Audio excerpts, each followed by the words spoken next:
আসসালামু আলাইকুম viewers, welcome to my channel. আমি কাউসারা নূপুর আজ নিয়ে এসেছি চট্টগ্রামের ঐতিহ্যবাহী মেজবানি মাংসের সহজ রেসিপি। মেজবানি মাংসটা কিন্তু অন্যান্য যে কোনো মাংসের চেয়ে অনেক মজাদার এবং ভিন্ন টেস্টযুক্ত। যারা চট্টগ্রামে গিয়েছেন তারা মেজবানি মাংস খাননি এমন মানুষ মনে হয় খুব কম রয়েছে। আর এই করোনায় নিজের ঘরেই কিভাবে সহজে একেবারে পারফেক্ট টেস্টযুক্ত মেজবানি মাংস রান্না করা যায় তার রেসিপি আজ আমি আপনাদেরকে দিয়ে দিচ্ছি। আসুন দেখে নেই কিভাবে মেজবানি মাংসটা রান্না করতে হয়। মেজবানি মাংস রান্না করার জন্য সম্পূর্ণ ভিন্ন ধরনের একটা মশলা তৈরি করতে হয়। কিছু কিছু এলাকায় কিছু কিছু নির্দিষ্ট খাবার রয়েছে, আর সেই খাবারগুলো কিন্তু অবশ্যই ভিন্ন মশলা এবং ভিন্নভাবে রান্না করা হয়ে থাকে।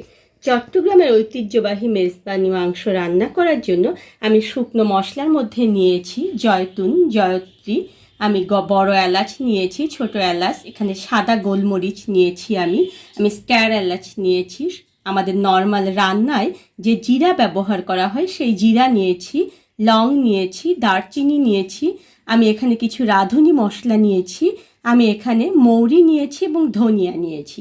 এগুলো আমার শুকনো উপকরণ। এই উপকরণগুলো আমি সব একবারে শুকনো টালায় ভাজা দিয়ে তারপরে ব্লেন্ডারে গুঁড়ো করে নেব।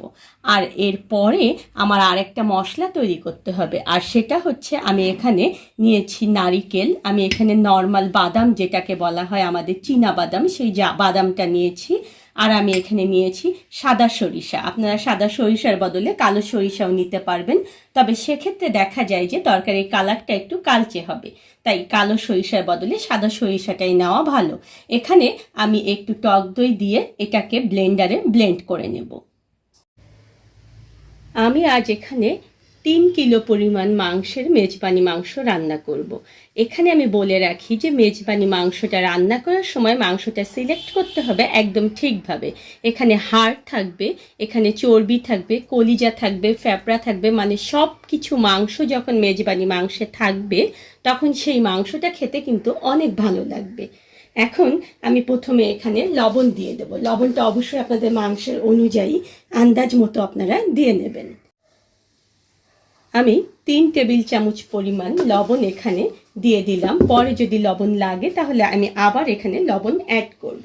আমি এখানে হলুদ গুঁড়ো দিয়ে দেব 2 টেবিল চামচ পরিমাণ। এই হলুদ গুঁড়োটাও অবশ্যই মাংসের পরিমাণের উপরে নির্ভর করবে। এরপরে আমি এখানে দিয়ে দেব শুকনো মরিচের গুঁড়ো। এই শুকনো মরিচের গুঁড়োটা আপনারা ঠিক কতটুকু ঝাল খেতে চান তার উপর নির্ভর করবে, তবে মনে রাখবেন যে মেজবানি মাংসটা কিন্তু একটু ঝাল ঝাল হবে, তাই এখানে আমি 2 টেবিল চামচ এবং হাফ টেবিল চামচ পরিমাণ মেজবানি মাংসের জন্য মরিচ দিয়ে দিলাম। আমি কিন্তু একটু আজকে ঝাল ঝাল করেই রান্না করব। এখন মশলা দিয়ে দেব। এখানে আমি প্রথমে রসুন বাটা দিয়ে দেব এখানে 3 টেবিল চামচ পরিমাণ। এই মাংসটা কিন্তু আমি বলেছি যে এখানে 3 কিলো পরিমাণ মাংস রয়েছে। আমি এখানে পেঁয়াজ বাটা দিয়ে দেব হাফ কাপ পরিমাণ।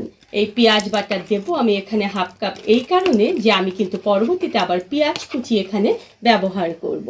আর আমি এখানে আদা বাটা দিয়ে দেব 3 টেবিল চামচ পরিমাণ। এখন আমি যে মশলাটা করেছিলাম, আমার যে বাদাম, তারপর হচ্ছে নারিকেল এবং সরিষা দিয়ে সেই মশলাটা আমি পুরোটাই দেখুন এখানে ব্লেন্ডার থেকে দিয়ে দিলাম। এটা কিন্তু আমি সব মিলিয়ে আমার 1 কাপের মতো হয়েছে। এখন এই সমস্ত কিছু দেওয়ার পরে পুরো মশলাটার মধ্যে আমি আর কিচ্ছু দেব না। এখন এটা পুরোটাই আমি খুব ভালো করে মাংসের সঙ্গে আগে মেখে নেব। মাংসটা যখন আপনারা মাখবেন তখন কিন্তু মনে রাখবেন যে এই মাংসটা কিন্তু খুব সুন্দরভাবে মাখতে হবে, যাতে করে মশলাগুলো মাংসের মধ্যে ভালোভাবে ঢুকে যায়। এখন আমি যে শুকনো মশলাগুলো করেছিলাম সেই গুঁড়ো থেকে আমি 2 টেবিল চামচ পরিমাণ শুকনো মশলার গুঁড়ো এর মধ্যে দিয়ে দিলাম এবং এটাকে আমি আবার ভালোভাবে খুব সুন্দরভাবে 1 মিনিট ধরে এটাকে আবার মেখে নেব। মাংসগুলো আমি কিন্তু একদম খুব সুন্দর করে দেখুন মেখে নিয়েছি। এটা কিন্তু দেখে কাঁচাই মনে হচ্ছে যে খেতে অনেক টেস্ট হবে। এখন আমি চুলায় চলে যাব। চুলায় একটি হাঁড়ি উঠিয়ে দিয়ে হাঁড়িটা ঠিক যখন গরম হয়ে যাবে তখন এর মধ্যে আমি 1 কাপ পরিমাণ সরিষার তেল দিয়ে দেব। মনে রাখবেন যে মেজবানি মাংস রান্না করতে হলে কিন্তু অবশ্যই এখানে সরিষার তেলের ব্যবহার করতে হবে, তাহলে এর আসল টেস্টটা আসবে। এখন এর মধ্যে আমি 1 কাপ পরিমাণ পেঁয়াজ কুচি দিয়ে দেব এবং পেঁয়াজ কুচিটাকে আমি একদম বাদামি করে আগে ভেজে নেব। পেঁয়াজগুলি দেখুন আমার একদম বাদামি বর্ণ করে ভাজা হয়ে গিয়েছে। আমি এখন 3টি আস্ত শুকনো মরিচের মধ্যে দিয়ে দিলাম, আর আমি এখানে 4টি তেজপাতা চিড়ে দিয়ে দেব। এখানে আজ আমি কাঁচা তেজপাতা দিয়েছি, আমার বাসায় আসলে তেজপাতা শেষ হয়ে গিয়েছে, আমি আমার গাছ থেকে কাঁচা তেজপাতা তুলে নিয়ে এসে দিয়েছি। আর আমি এখানে দিয়ে দেব 1/2 টেবিল চামচ পরিমাণ হলুদ গুঁড়ো। আমি আগে যখন মাংসটা মেখেছিলাম তখন কিন্তু 2 টেবিল চামচ পরিমাণ হলুদ গুঁড়ো দিয়েছিলাম। এই হলুদ গুঁড়োটা আমি শুধু দিলাম তরকারির কালারটাকে সুন্দর করার জন্য। এখন যে ম্যারিনেট করে রেখেছিলাম মাংসটা, মানে জাস্ট একটু আগে যেটাকে আমি মেখে রেখেছিলাম, সেটা এর মধ্যে দিয়ে দেব এবং আগে সব মশলা দিয়ে এটাকে আমি নেড়ে চেড়ে নিচ্ছি। মাংসটা ভালো করে নেড়ে চেড়ে নেওয়ার পরে আমি 3টি টমেটো দেখুন একদম কুচি করে কেটে নিয়েছি। এই টমেটোগুলো আমি এর মধ্যে দিয়ে দেব। এতে করে এর গ্রেভিটা যেমন খুব সুন্দরভাবে ঘন হয়ে যাবে, তেমনি তরকারির যে একটা আসল কালার, সেই কালারটাও কিন্তু চলে আসবে। এখন এভাবে নেড়ে চেড়ে এটাকে আমি 15 মিনিটের জন্য ঢেকে রাখবো একদম জোর আঁচে। এর মধ্যে আপনারা একবার কিন্তু নেড়ে দেবেন মাংসটাকে। 15 মিনিট পরে ফিরে এলাম। দেখুন আমাদের তরকারিটা কি সুন্দর একটা কালার এসেছে। আমার মেজবানি মাংস থেকে কিন্তু পানিটা একদম ছেড়ে দিয়েছে।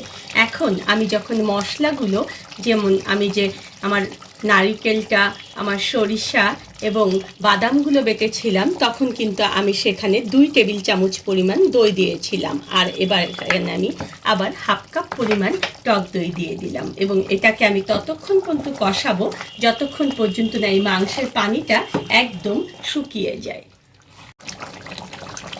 মাংসটা কষানোর সময় কিন্তু আমার চুলোর আঁচটা থাকবে একদম মাঝারি এবং এটা কিন্তু আমি ঢেকে ঢেকে একটু পরপর নেড়ে খুলে খুলে দেব এবং নেড়ে নেড়ে আবার ঢেকে ঢেকে এটাকে কষাবো। এতে করেই কিন্তু দেখবেন যে আমাদের মাংসটা অনেকখানি সিদ্ধ হয়ে যাবে। 20 মিনিট পরে দেখুন ফিরে এলাম। আমার তরকারিটা দেখুন একদম কষানো শেষ হয়ে গিয়েছে। এখান থেকে কিন্তু আমার তেলটা একদম খুব সুন্দরভাবে ভেসে উঠেছে আর মাংসটাও কিন্তু আমার অনেকটা সিদ্ধ হয়ে গিয়েছে। এখন 2 কাপ পরিমাণ গরম পানি আমি এর মধ্যে ঢেলে দেবো। গরম পানিটা ঢালার সময় কিন্তু অবশ্যই আপনারা সাবধান থাকবেন। এখন চুলার আঁচটা আমি একেবারে মাঝারির চেয়েও একটু কমিয়ে দেব এবং এটাকে আমি ঢেকে রাখবো পুরোপুরি 40 মিনিটের জন্য। এতে আমার মাংসটা আলহামদুলিল্লাহ অনেকটা সিদ্ধ হয়ে যাবে। 40 মিনিট পরে দেখুন আমার মাংসের থেকে কিন্তু একেবারে তেল উপরে খুব সুন্দরভাবে ভেসে উঠেছে। আমি এখন এখানে 8 থেকে 10টি কাঁচামরিচ এভাবে করে দিয়ে দিলাম। আর আমার মশলা যে আমি করেছিলাম ড্রাই মশলা মেজবানি মাংসের জন্য, সেটা যে বাকি অর্ধেক ছিল সেটা আমি এখন এর মধ্যে দিয়ে দিলাম।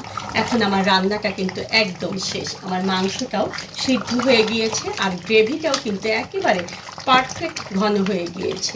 এটা কিন্তু এখন আমার পরিবেশনের জন্য একদম রেডি হয়ে গিয়েছে।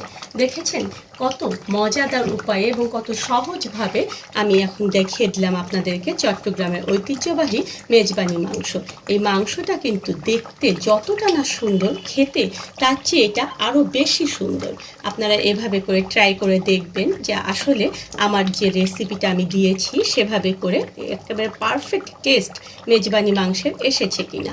যারা ঠিক চট্টগ্রামে গিয়েছেন বা থেকেছেন তারাই শুধুমাত্র এটা খুব ভালোভাবে রান্না করতে পারবেন। আমার শৈশবের অনেকটা সময় চট্টগ্রামে কেটেছে, জন্য আমি পারফেক্টলি এটা একদম রান্না করতে পারি। আপনারা আমার এই রেসিপি দেখে রান্না করে খেয়ে দেখবেন। ধন্যবাদ সবাইকে আমার সঙ্গে থাকার জন্য। আর যদি ভালো লাগে, নতুন কোনো ভিডিও পেতে চান, তাহলে অবশ্যই আমার চ্যানেলটা সাবস্ক্রাইব করবেন।